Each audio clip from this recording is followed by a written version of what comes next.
Stop everything, because on September 11th, Kate Middleton turned what might have been an ordinary royal engagement into a profoundly intimate moment, all thanks to one tiny, gleaming piece of jewelry.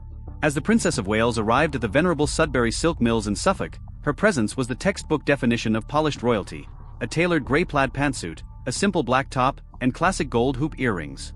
But the real star of the show rested at her collarbone, a slender gold chain from which dangled 3 petite discs, each stamped with a single letter, G, C, and L.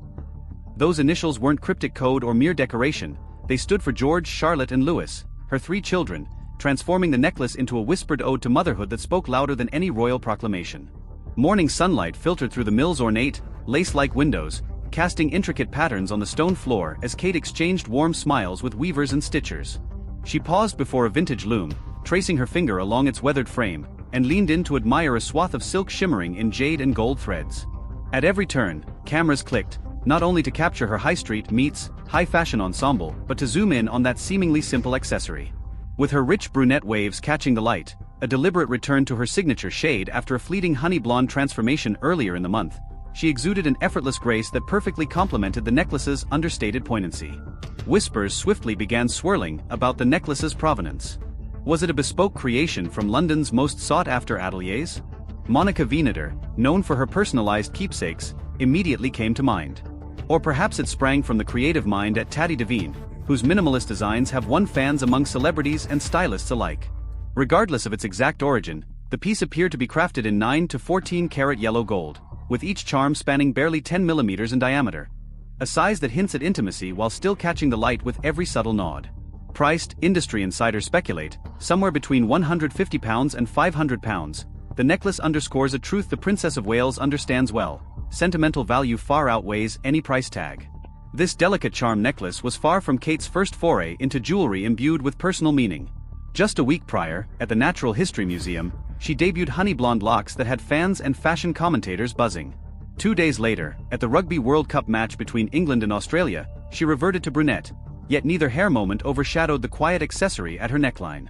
Historically, royal mothers have always sought small, personal tokens to carry their children's presence into public duties. Princess Diana famously wore lockets containing tiny photographs of William and Harry, while Meghan Markle early on favored a gilded disc engraved with an M for Meghan and a for baby Archie. Kate's signature, however, lies in her ability to pair high street pieces, think Zara coats and mango trousers, with these intimate touches, effectively bridging the gap between palace protocol and relatable family life. As social media lit up, fans and skeptics alike rushed to share their take. "God bless you, lovely Princess Catherine," read one comment, showered with heart emojis and garnering dozens of likes. Another admirer wrote, "Kindness, courage, and positivity, she embodies everything we need." Yet amidst the adoration, a sprinkling of doubters labeled it a publicity stunt necklace, while others cheekily suggested that Meghan will wear one soon, poking fun at the ever-perpetual sisterly rivalry in the headlines. A few playful observations, someone noted her uneven eyes, another quipped "going church later," peppered the feed, but overwhelmingly, the thread resonated with people longing for a glimpse of authentic human emotion in the gilded world of royalty. Beyond the optics and online chatter lies a deeper reason why this tiny trinket struck a chord so profoundly. In an era where royals are scrutinized down to every hairpin and handshake, personalized jewelry becomes a potent symbol. It humanizes them. A slim gold disc etched with a child's initial transports the narrative from Your Highness to Catherine, the mother who tucks her children into bed, who lingers for a second longer at the school gate, who whispers good night from across oceans when duty calls.